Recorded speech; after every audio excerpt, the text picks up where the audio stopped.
The brown sedan stopped on the side of the road, yielding to the strobe of the squad car behind it. On a ghostly black road in the middle of nowhere, a veteran officer was walking a rookie through his first night of rounds and his first possible traffic citation. This car was going 20 under, making it an easy target.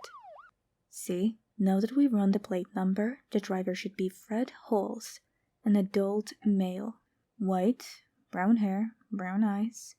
Okay, you're up, kid. Just take it slow. License and registration. That's all you need to get. I'll get those and come back. I'll walk you through the rest, Jane told the rookie, trying to be as encouraging as possible. He looked nervous but determined.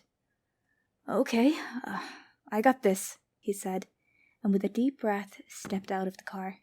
Jane watched from the passenger side, grinning a little, and remembered her first night pulling over strangers in the dark. She watched him shining his flashlight in, chest puffed out. He spoke briefly, then shined his light to the back seat, then back at the driver.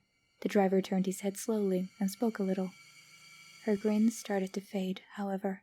The rookie was walking back, empty-handed. He pulled open the door and said quickly. She could see his pale face. What are you doing, kid? Where are his papers? She barked at him, but he didn't even look at her. We should go. Now.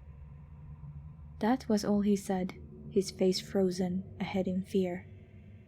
What are you talking about? We can't just go. What's going on? What's got you spooked? He said nothing. She looked at the car ahead, and the driver was just sitting there. Fine, I'll take this one. Just breathe, kid. She sighed and stepped out. Jane shined her own flashlight and walked to the driver's side where the window was still rolled down. Putting the beam on the driver, she said assertively, License and registration, please.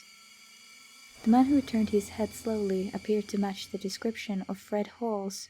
Brown hair, brown eyes. But the rest of him was wrong. His eyes were bloodshot to the point of bursting. His skin looked like plastic. His mouth cut on each side to outline his jaw. His hands were stuck to the steering wheel, bright reflective piano wire working severed digits that tapped at the wheel. What the? She said. What seems to be the problem, officer? Said Fred, clanking his jaw every syllable. She could see the piano wire coming from the back of his head jerked like a fish on a line. She followed the line to see hundreds in the back seat. It was all leading to the trunk.